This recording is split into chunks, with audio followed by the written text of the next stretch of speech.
처음이야 머신러닝 강의를 시작하도록 하겠습니다. 이번에 데이터의 이해인데요. 먼저 데이터의 특징을 파악해야 됩니다. 데이터의 종류에는 정형 데이터랑 비정형 데이터가 있어요. 정형이라는 거는 형태가 정해져 있다.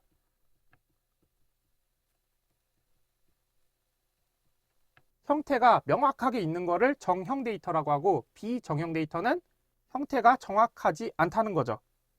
그래서 하나씩 살펴보면, 정형 데이터는 행과 열로 구성된 테이블 형태와 같이 미리 정해진 형식과 구조에 따라 저장된 데이터가 되겠습니다.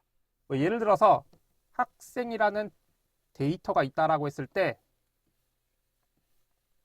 나이, 이름 이런 식으로 명확하게 행과 열로 구성되어 있는 거예요. 그러면 비정형 데이터라는 경우는 정해진 구조가 없는 데이터입니다. 그래서 텍스트 문서, 이미지, 동영상, 음성 파일들이 이 비정형 데이터에 포함됩니다. 그러면 앞에서 데이터의 특성을 파악해 봤다면 이번엔 데이터를 파악해 보도록 하겠습니다. 데이터 파악이라는 것은 데이터의 고유한 특성을 파악하고 각 피처의 유형을 명확히 정의하는 것이 중요합니다. 피처라고 하면 나이, 이름, 공부 시간, 점수 이런 것들이 있겠죠. 그랬을 때 나이라는 거는 숫자다. 이름이라는 거는 문자열이다. 공부 시간 점수도 숫자다. 이런 식의 유형을 파악하는 것이 중요하고요. 그 다음에 결측치 처리, 피처 엔지니어링, 그리고 최적의 모델 선택에 이르기까지 전체 분석의 프로세스의 방향성을 결정하기 때문에 데이터 파악은 중요합니다. 여기서 결측치 처리라는 거는 결측치가 뭔지를 알아야죠. 결측치라는 거는 예를 들어서 나이가 20살이고 이름이 홍길동이에요. 그리고 공부 시간이 5시간인데 점수가 없어요. 그리고 두 번째 데이터를 봤더니 나이가 없고 이름은 임꺽정이고 공부 시간은 없고 점수는 20점이에요. 이런 식으로 없는 데이터를 결측 값이라고 합니다. 또는 결측치라고 해요.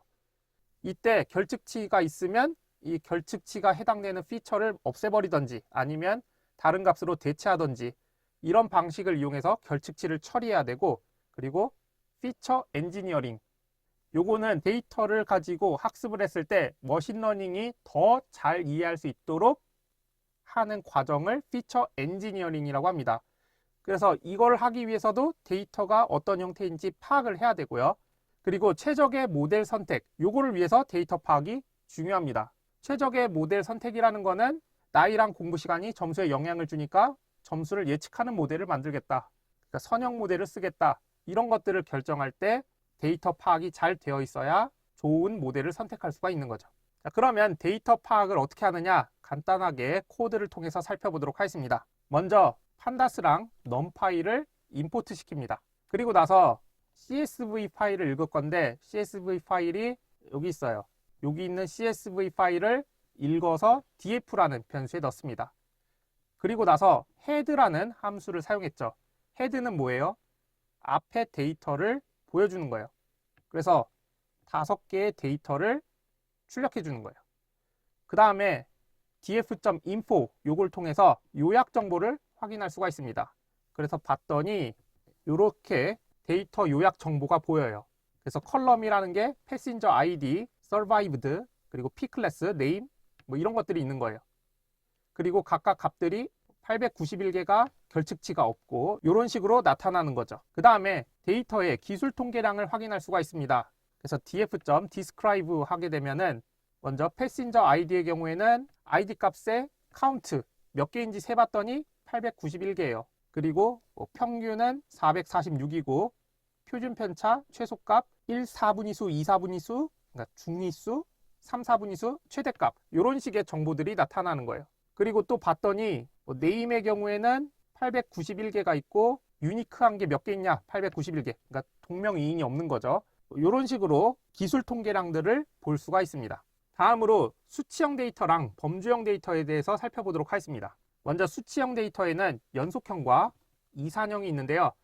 연속형이라는 거는 특정 범위 내에서 어떤 값이든지 가질 수 있는 데이터가 되겠습니다. 예를 들면은 키라고 했을 때 키는 어떤 값도 가질 수 있죠. 소수점까지 다 가질 수 있는데 뭐 예를 들어서 점수다라고 하면 1점, 2점, 3점, 4점 이렇게 있으면은 정수로만 값을 가질 수 있어요. 이런 값들의 형태를 이산형이라고 합니다. 그래서 보통은 연속형은 실수값을 가지고 이산형은 정수값을 가집니다.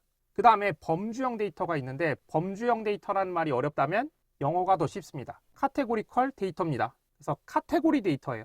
이때 명목형과 순서형이 있습니다. 명목형이라는 거는 범주 간에 순서나 서열이 없는 데이터를 말합니다. 예를 들면 회사 이름인데 1번에 삼성전자, 2번에 하이닉스, 3번에 현대자동차 이런 식으로 회사 이름이 있을 때 이 회사가 뭐 서열이 있거나 그런 건 아니죠. 그냥 임의로 넘버링을 해놓은 거예요.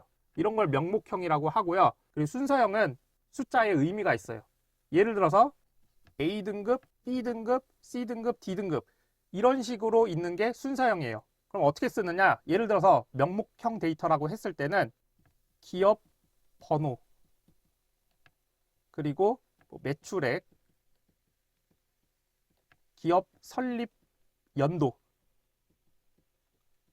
이런 데이터가 있을 때 기업 번호에 1번, 2번, 3번 그래서 1번은 삼성, 2번은 하이닉스 뭐 이런 식으로 쓰는 거예요. 그 다음에 순서형은 어떻게 쓰느냐? 뭐 예를 들면은 성적이라는 피처가 있어요. 그랬을 때 A, B, C, D 이런 식으로 쓸 수 있죠. 네, 그래서 범주형은 이렇게 두 종류로 나뉜다. 기억을 해두시면 좋겠습니다. 네, 그래서 범주형 데이터의 고유값을 한번 확인해 보면 CSV 파일을 읽을 건데요. 읽어서 df 변수에 저장합니다. 그리고 p 클래스의 고유값 한 다음에 df p 클래스 요거 컬럼의 이름이에요. 점 유니크 하면은 그 p 클래스 안에 있는 고유값들이 나오게 됩니다. 그래서 p 클래스의 값을 봤더니 3, 1, 2 이렇게 나오는 거예요. 네, 타이타닉 데이터셋을 알면은 이 3, 1, 2가 뭘 의미하는지 알 수가 있는데 이게 타이타닉의 배의 등급이에요. 그래서 1등급석, 2등급석, 3등급석 이렇게 돼 있는 데이터입니다. 그리고 나서 임바크드 컬럼의 고유값과 각 값의 개수를 확인할 수가 있는데 임바크드 한 다음에 여기 values count라고 하면은 S가 644, C가 168, Q가 77개가 있는 거예요. 네, 이것도 타이타닉 데이터셋을 알고 있으면 무슨 의미인지 아는데 임바크드는 승객이 어느 항구에서 배를 탔는지 나타내는 정보예요. 그래서 S는 사우샘프턴이라는 영국의 어떤 항구를 얘기하고요. 그리고 C는 쉘브르, 프랑스 항구를 얘기하는 거고요. 그리고 Q는 퀸스타운에서 아일랜드를 얘기합니다. 그래서 각각 데이터가 몇 개 있는지를 나타내는 거예요. 참고로 이때 S랑 C랑 Q의 경우에는 순서가 있는 게 아니죠. 그렇기 때문에 이거는 명목형 데이터가 되겠습니다. 그 다음에 훈련 데이터, 검증 데이터, 테스트 데이터에 대해서 살펴보도록 하겠습니다. 훈련 데이터라는 거는 학습에 사용되는 데이터예요. 그래서 데이터를 모델링 할 때 어떻게 하느냐? 데이터가 있어요. 그러면 데이터가 있으면 이거를 전부 학습하는 데 쓰는 게 아니라 일부는 훈련 데이터로 쓰고요. 그리고 일부는 검증 데이터로 쓰고요. 일부는 테스트 데이터로 써요. 그래서 훈련 데이터를 가지고 어떤 모델을 만듭니다. 뭐 예를 들면은 공부 시간과 점수라는 데이터가 있을 때 공부 시간과 점수 데이터를 학습하는 데 넣는 거예요. 그러니까 사용하는 거예요. 그러면 어떤 모델이 만들어지겠죠. 그래서 훈련 데이터는 모델을 만드는 데이터라고 보시면 되고요. 그 다음에 검증 데이터는 뭐냐? 트레이닝 세트, 그러니까 훈련 데이터로 학습된 모델의 예측 분류 정확도를 계산하기 위한 데이터가 되겠습니다. 그러면 검증 데이터를 가지고 이 모델이 잘 만들어졌는지를 검증하는 거예요. 근데 검증을 해봤더니 성능이 너무 안 좋을 수도 있죠. 지금 요거는 사례가 공부 시간과 점수니까 약간 상관관계가 있는 데이터일 텐데 만약에 이런 데이터가 아니라 훈련 데이터로 넣어봤더니 이런 데이터가 있다고 해볼게요. 그러면 이거는 이렇게 회기식으로 했을 때 안 맞죠. 그러면 검증 데이터를 넣어보면 이게 성능이 너무 떨어져요. 성능이 너무 떨어지면 어떻게 해요? 모델이 부적합한 거니까 다른 모델로 바꿔서 다시 학습을 해야 되는 거예요. 이런 식으로 정확도를 계산할 때 사용하는 데이터가 검증 데이터가 되겠습니다. 그러면 검증까지 만약에 끝났다고 해볼게요. 만약에 이런 데이터가 있는데 회기식으로 했더니 정확도가 높았어요. 그리고 나서 어떻게 하느냐? 마지막 테스트 데이터를 가지고 이 모델이 실제 얼마나 좋은지를 테스트하게 됩니다. 그러면 의문이 나는 게 있을 텐데, 검증 데이터랑 테스트 데이터, 결국은 모델을 뭔가 평가하는 데 사용하는 거죠. 근데 다른 점이 있습니다. 검증이라는 거는 이제 여러 번 사용할 수 있는 거예요. 그러니까 훈련 데이터로 학습을 했는데 그 모델이 잘 만들어졌는지를 검증 데이터를 가지고 계속 검증을 할 수가 있는 거예요. 근데 테스트 데이터는 이 모델이 완벽하게 검증까지 끝나고 나서 마지막 최종적으로 테스트 데이터를 넣어서 테스트를 하는 거예요. 그래서 여러분들 공부의 비유를 해보면 훈련 데이터는 평상시에 여러분들이 열심히 공부를 하는 거예요. 그러다가 검증 데이터는 중간에 모의고사 같은 걸 보는 거예요. 그래서 모의고사를 봐서 공부를 잘 했는지 잘못했는지 이런 거를 평가하는 거죠. 근데 모의고사라는 거는 계속 여러 번 볼 수가 있는 거죠. 그리고 나서 실제 고등학교 졸업할 때쯤 돼서 수능을 보죠. 수능은 딱 한 번 볼 수 있는 거죠. 그래서 수능을 가지고 실제 그 점수를 가지고 대학을 가듯이 테스트도 마지막에 딱 한 번 사용하게 됩니다. 이랬을 때 훈련 데이터랑 검증 데이터랑 테스트 데이터를 나누기 위해서 사용하는 함수가 train test split이라는 함수입니다. 그래서 여기에서 x랑 y라는 게 있는데 여기서 x는 뭐냐? 독립변수예요. 그리고 y가 종속변수입니다. 그러면 독립변수가 뭐고 종속변수가 뭐냐? 독립변수라는 거는 종속변수에 영향을 주는 거예요. 예를 들면은 아까 공부 시간과 점수라고 해볼게요. 그러면 공부 시간이라는 게 종속변수, 점수에 영향을 주는 거죠. 공부 시간 점수 말고 또 다른 요인이 있다고 했을 때 예를 들면은 수면 시간이라는 변수가 있다고 해볼게요. 그러면 수면 시간이 높을수록 점수가 더 잘 나오겠죠. 그러면 수면 시간도 점수에 영향을 주기 때문에 이 수면 시간도 독립변수가 되는 거예요. 그래서 여기서 독립변수랑 종속변수를 쪼개서 넣어주고 그 다음에 테스트 사이즈라는 거는 실제 테스트 데이터의 비율이에요.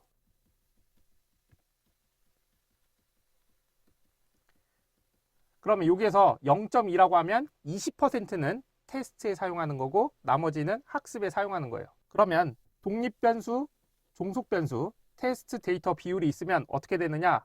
4개의 값이 나옵니다. 하나는 독립변수의 학습 데이터, 그 다음에 독립변수의 테스트 데이터, 그 다음에 종속변수의 학습 데이터, 그 다음에 종속변수의 테스트 데이터 이렇게 나오는데 이때 트레인 테스트 스플릿이라는 게 데이터가 여러 개 있을 거예요. 간단하게 공부 시간, 점수라는 데이터가 있다고 해볼게요. 그러면 여기에서 20%의 데이터를 추출해서 테스트 데이터로 지정을 하게 되는데 그러면 앞에서부터 80%, 20% 이렇게 뽑느냐? 아닙니다. 랜덤하게 추출합니다. 근데 그 랜덤하게 추출하기 때문에 여러분들이 실행을 하게 되면 저희 책이랑 결과가 다를 수가 있어요.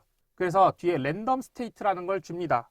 이렇게 하면 어떻게 되느냐? 랜덤 스테이트 값이 같으면 같은 결과로 랜덤하게 추출이 되는 거예요. 그래서 랜덤 스테이트 값을 저희 책이랑 여기 강의에서는 지정해 줍니다. 그래야 결과값이 똑같기 때문에 여러분들이 혼란이 없죠. 그러나 저러나 어쨌든 랜덤하게 추출한다는 사실에는 변함이 없습니다. 하지만 랜덤 스테이트를 정해주면 랜덤하게 뽑더라도 동일한 결과가 나오도록 합니다. 다음으로 데이터 유출에 대해서 살펴보도록 하겠습니다. 이거는 모델이 학습 과정에서 참조해서는 안 되는 정보가 훈련 데이터에 포함되는 현상이 되겠습니다. 그래서 평가 대상자가 시험 문제를 사전에 인지한 상태에서 응시하는 것과 유사하며 이로 인해 산출된 모델의 성능 지표는 해당 모델의 실행 예측 능력을 대변할 수가 없습니다. 대표적으로는 훈련 데이터, 평가 데이터, 검증 데이터 이렇게 나뉘어 있죠. 근데 테스트 데이터, 그러니까 평가 데이터를 훈련 데이터랑 섞어버리는 거예요. 그러면 여러분들이 공부할 때 올해 수능에 나올 시험 문제를 같이 공부하는 꼴이죠. 그렇게 하면은 여러분들이 수능 문제를 알고 공부하는 것과 똑같은 거죠. 이런 현상이 데이터 유출이 되겠습니다. 그래서 코드를 통해서 살펴보면 이런 라이브러리들이 있고요. 여기 로드 브레스트 캔서 유방암 진단 데이터셋을 로드합니다. 그리고 여기에서 cancer.data 요거는 피처 정보를 뽑아내는 거예요. 그 다음에 cancer.data 이렇게 하면 피처의 값들을 X 변수에 저장하는 거죠. 그 다음에 cancer.target은 실제 데이터를 보면 0과 1로 구성되어 있는 정답 피처예요. 그거를 y 변수에 저장합니다. 그리고 나서 스탠다드 스케일러 이렇게 하면은 표준화를 하는 거예요. 그러니까 표준화하는 클래스를 스케일러 리키라는 변수에다가 저장하는 거예요. 그러면 이 스케일러 리키라는 거는 스케일화를 시킬 수 있는 클래스라고 보시면 돼요.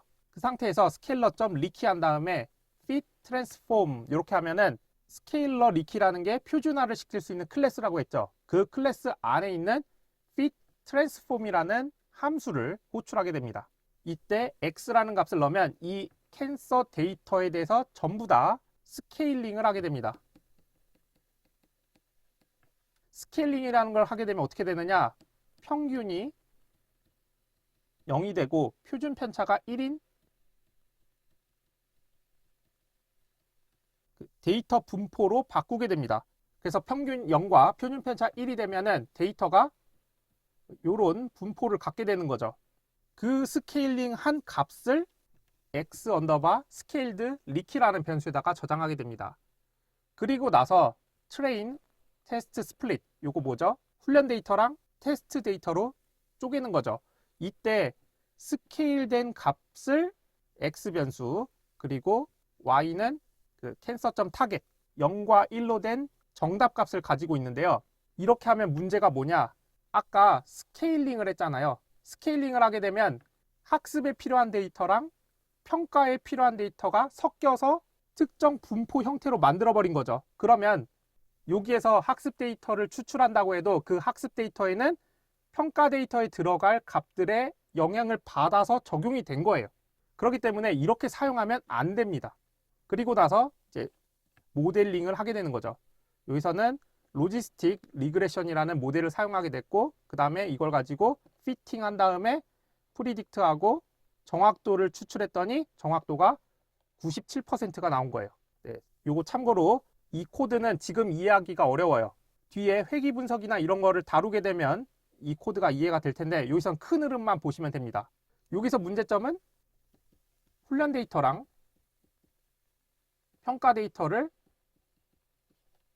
같이 스케일링 해버린 거예요. 그리고 나서 여기에서 훈련 데이터랑 평가 데이터를 다시 쪼개는 건데 이렇게 하면 이 훈련 데이터에는 이 평가 데이터의 값들의 영향을 이미 받은 상태라서 이렇게 하면 데이터 유출이 발생한 거라고 볼 수가 있습니다. 그러면 앞선 실수를 하지 않게 해서 어떻게 하느냐? 데이터를 로드하고 학습 데이터랑 테스트 데이터로 쪼갭니다. 그리고 나서 파이프라인을 사용하여 전처리와 모델을 묶습니다. 즉 여기 스탠다드 스케일러, 스케일링을 하고 로지스틱 회귀 분석을 돌리게 됩니다.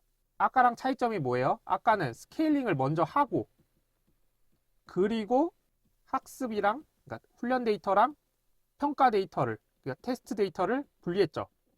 이렇게 하면 스케일링 과정에서 테스트 데이터에 들어갈 데이터가 섞이게 되는 문제가 발생합니다.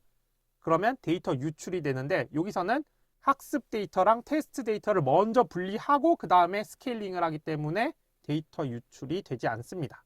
자, 그러면 앞에서 살펴봤던 데이터 스케일링에 대해서 살펴보도록 하겠습니다. 모든 피처, 이 값의 범위를 비슷한 수준으로 맞추는 작업이 되겠습니다. 그래서 모델들은 모든 피처를 동등하게 고려하여 거리를 계산해야 하는데 데이터에 포함된 여러 피처들은 각기 다른 단위와 값을 가짐으로 스케일링이 필요합니다. 예를 들면은 빵이라는 게 있고 가격이라는 데이터가 있다고 해볼게요. 그랬을 때 A라는 빵이 가격이 1,000원, B라는 가격이 1,500원이에요. 근데 똑같은 데이터인데 빵이라는 게 A가 있고 가격이 그냥 편의상 1달러 그리고 B는 1.5달러라고 해볼게요. 이렇게 하면 데이터를 모델링할 때 다른 결과가 나오겠죠. 그렇기 때문에 스케일링을 통해서 평균을 0으로 그리고 표준 편차가 1인 또는 분산이 1인 표준 정규 분포 형태로 만들어줘서 다른 단위와 값을 가지더라도 동일한 결과가 추출되도록 하는 방식을 사용하는데 이때 스케일링을 사용하게 됩니다. 그래서 스케일링 방법에는 0과 1 사이로 범위를 맞추는 정규화와 평균 0 그리고 표준 편차 1로 맞추는 표준화가 있습니다. 그래서 표준화를 수행할 때는 스탠다드 스케일러라는 클래스를 사용하고 이때 데이터는 평균이 0, 그리고 분산이 1. 이 얘기는 표준 편차가 1이라는 것과 같죠. 왜냐하면 표준 편차의 제곱이 분산이기 때문에 그렇습니다. 이렇게 해서 표준 정규 분포 형태로 변환합니다. 그래서 스탠다드 스케일러라고 해서 클래스를 정의를 해주고 그 안에 있는 fit transform이라는 함수를 사용하게 됩니다. 즉 스탠다드 스케일러라는 클래스가 있고요.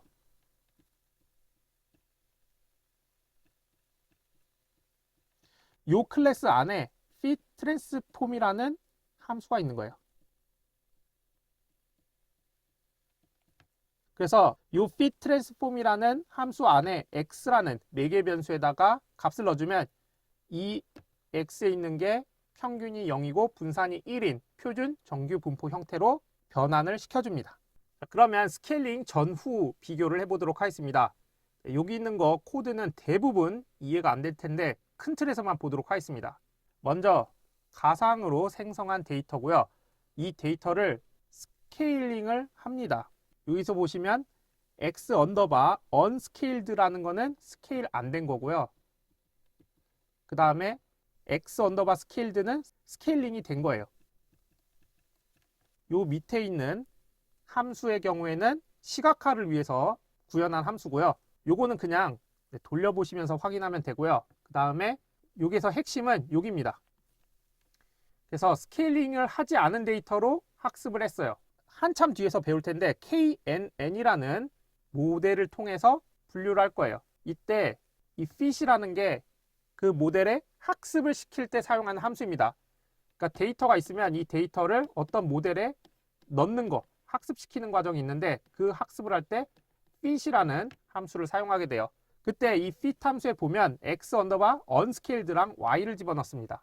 그리고 밑에는 x 언더바 scaled랑 y를 집어넣습니다. 그래서 스케일이 안 된 게 여기 앞에 출력되고 스케일 된 게 뒤에 출력되는 거예요. 그래서 스케일링이 안 돼 있는 것과 돼 있는 걸 보면 데이터가 스케일링 된 후에는 모여 있는 걸 확인할 수가 있죠. 이렇게 하면 어떤 게 좋으냐? 분류 모델에서 두 집단을 분류해야 될 일이 있어요. 이랬을 때 데이터들이 촘촘하게 붙어 있을수록 분류하기가 쉽죠. 예를 들면은 이런 데이터랑 이런 데이터가 있을 때 이거를 두 그룹으로 나누세요라고 하면 여기서는 나누기가 애매한데 이 오른쪽에 있는 거는 이렇게 딱딱 나눌 수가 있죠. 그렇기 때문에 밀집되어 있을수록 분류가 쉽습니다. 그런 의미로도 스케일링이 좋습니다. 자, 이렇게 해서 스케일링에 대해서 살펴봤습니다. 여기까지가 1장의 내용이었고요. 저희는 2장에서 살펴보도록 하겠습니다. 감사합니다.